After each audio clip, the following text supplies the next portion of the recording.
స్వాగతం పలుకుతున్నాం, విశ్వాసంగా ఆహ్వానిస్తున్నాం. అట్లానే మన డిప్యూటీ కమిషనర్ ఈ కార్యక్రమాన్ని ఫస్ట్ నుంచి కూడా పదే మనల్ని ఎంకరేజ్ చేస్తూ ఇది 10వ వచ్చారు మన దగ్గరికి, 10వ వచ్చారు. ఆయనకి సాధారణంగా స్వాగతం పలుకుతున్నాం. సురేష్ గారు వెల్కమ్ సార్. ఈ కార్యక్రమాన్ని నడిపేని నాగేశ్వరరావు గారు ముందుండి నడిపించవలసిందిగా అధ్యక్షత వహించవలసిందిగా కోరుతున్నాం. ఇవాళ ఈ ముగింపు ఈ కార్యక్రమానికి వచ్చినటువంటి పెద్దలకి అట్లాగే గత 40 డేస్ నుంచి ఈ బాధ్యతని భుజాల మీద వేసుకొని విజయవంతంగా నడిపించినటువంటి మన వినయ్ బాబు గారిని వేదిక మీద రావాల్సింది కోరుతున్నాం. అట్లాగే వాళ్ళ సతీమణితోటి మంజులా మేడం కూడా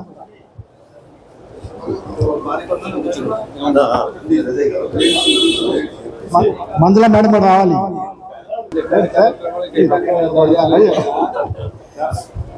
ఒక నిమిషం అండి, మన యోగా మాస్టర్ గారు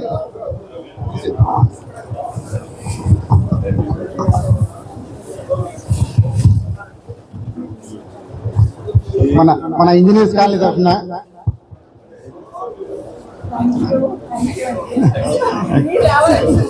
అయ్యో కాదు ఎలా ఉండాలి.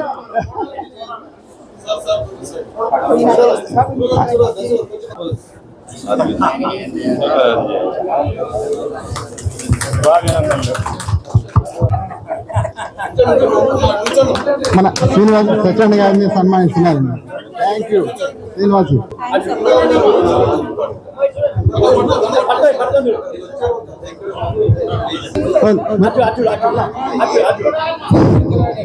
కొంచెం ప్రశాంతంగా ప్లీజ్ ప్లీజ్.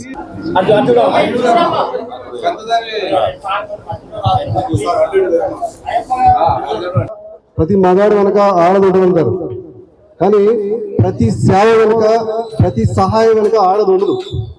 కామన్గా మన కుటుంబాలు ఏంటంటే మనం సేవ చేస్తాం, డబ్బులు ఖర్చు పెడతామంటే ఆపుతారు, కంట్రోల్ చేస్తారు మన ఆడవాళ్ళు. కానీ బొలుసు వినయ్ బాబు గారు, వారి సతీమణి గారు, మంజు గారు ఈ కార్యక్రమాన్ని చాలా ఓర్పుగా చాలా సహనంతో రోజు పొద్దుటే 200 ఎగ్స్ వరాలి, లేకపోతే 10 లీటర్ల మజ్జిగ కల్పించాలి, ఎన్ని చేస్తూ ఆవిడ చాలా ఓపిక ఈ కార్యక్రమానికి చాలా సపోర్ట్ చేసి ఇంకా బాగా చేసినందుకు అని చెప్పినందుకు ప్రత్యేక కృతజ్ఞత తెలియజేస్తున్నాను ఈ సందర్భంగా ఈ సభాముఖంగా. నమస్కారం.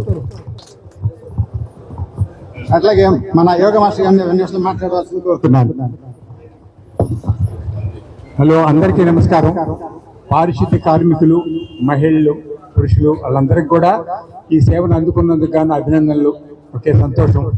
ఇవాళ ఒక మంచి సంకల్పానికి జనం నీరాజనాలు పలుకుతారు, అది చిత్తశుద్ధిగా ఉంటే అనే సంగతిని దాదాపు వినయ్ బాబు గారు, మన మంజు ఇద్దరు కూడా రుజువు చేశారు. సత్యనారాయణ గారు కూడా ఎంతో గొప్ప సపోర్ట్ ఇచ్చారు. ప్రతి ఒక్కళ్ళు కూడా పోటాపోటీగా దీన్ని సహకరించి ఈ మంచి కార్యక్రమాలకి విజయవంతం చేయటం అనేది చాలా అరుదైన విషయం. అన్ని పార్టీలకి, సంఘాలకి, అతీతాలకి బ్రహ్మాండంగా చేసిన విషయం అన్నమాట. ఇది నార్త్ ఎల్లారెడ్డి కూడా కాలనీస్ అసోసియేషన్ అనేది కూడా ఆవిర్భవించడం ఈ సందర్భంగానే జరిగింది. కాబట్టి మంచి పనికి అందరూ సహకరిస్తారు. అన్నదాత సుఖీభవ అంటారు. ఎండాకాలం ఎక్కడికో వెళ్ళటానికి, టిఫిన్ చేయడానికి కూడా అనుకూలం కాని రోజుల్లో దాదాపు 43 రోజుల పాటు పారిశుద్ధ్య కార్మికులకి స్వతహాగా మంచి ఫలవంతమైనటువంటి పలహారం అందించడం, కోడిగుడ్డు, అరటిపండు, అసలు హైజీనిక్ ఫుడ్ అందించడం అనేది చాలా విశేషమైన విషయం. ఒక్కళ్ళ కోసం ఏర్పాటు చేసినటువంటి ఈ సంకల్పం నేనంటే నేను అని చెప్పేసి చాలా మంది పెద్దవాళ్ళు ముందుకు వచ్చేసి ఈ రోజు మేం చేస్తామని వచ్చారు. ఇది చాలా అపూర్వమైన విజయం. అందరికీ కృతజ్ఞతలు, వందనాలు. అందులో ప్రత్యేకంగా సహకరించిన వాళ్ళ పేర్లు మాత్రం చెప్తాను నేను. మిగతా వాళ్ళు ఎంతో మంది సహకరించారు, వాళ్ళందరికీ ధన్యవాదాలు. రఘురామ్ గారు, ప్రసాద్ చౌదరి, అయ్యప్ప నాయుడు అండ్ ప్రవీణ్, శ్రీనివాస్, మోహన్, కిషోర్ మువా, ఎన్ఆర్ఐ, ఇంకా ఎంతో మంది దీనికి పేరు చెప్పలేని వాళ్ళు సహకరించారు. వాళ్ళందరికీ శిరసాభివందనాలు సమర్పించుకుంటున్నాం. దాదాపు 46 రోజుల నుండి మనకి అల్పాహారం పెడుతున్న ఇక్కడ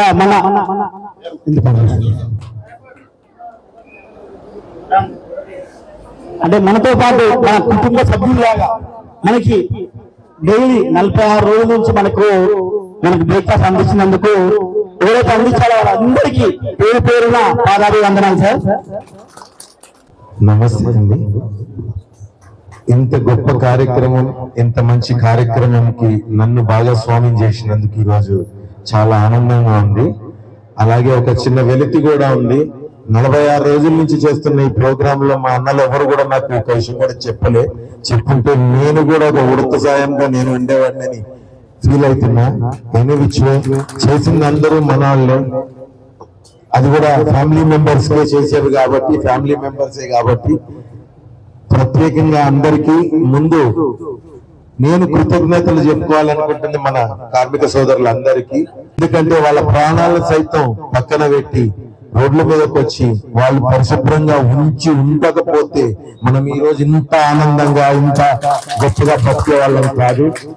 డెఫినెట్లీ వినయ్ గారు, మంజులమ్మ గారు మీకు ప్రత్యేక కృతజ్ఞతలు. సత్యనారాయణ గారు ఈ ఇనిషియేటివ్ తీసుకున్నందుకు, అలాగే ఈ కాలనీ వాసులు అందరూ ముందుకొచ్చి రోజు ఒకళ్ళు చెప్పున ముందుకు రావడం చాలా గొప్ప విషయం. ఇలాంటి ఆలోచన రావడమే గొప్పది. ప్రతి ఒక్కరు రోడ్డు మీద వెళ్తే అడ్డం తప్పుకో అనే ఎదవల్నే చూసాము, కానీ చాలా గొప్ప వాళ్ళు ఎంతో మంది ఉన్నారు, కనిపించరు. వాళ్ళే వీళ్ళంతా కుటుంబ సభ్యుల కోసం కుటుంబ సభ్యులే ఎదురు నిలబడతారనే విషయాన్ని మరొకసారి వాళ్ళ మానవత్వంతో చూపించారనేది నేను గొప్పగా నమ్ముతున్నా. సార్, నెక్స్ట్ టైం ఇట్లాంటివి చేసినప్పుడు నన్ను కూడా ఇలా గెస్ట్ లాగా పిలవకండి సార్, మీలో ఒకటిగా పిలిచి వాళ్ళతో పాటు కూర్చోబెట్టండి అని మనస్ఫూర్తిగా కోరుకుంటున్నా. నాకు అవకాశం కల్పించినందుకు మరొకసారి ధన్యవాదాలు. Thank you.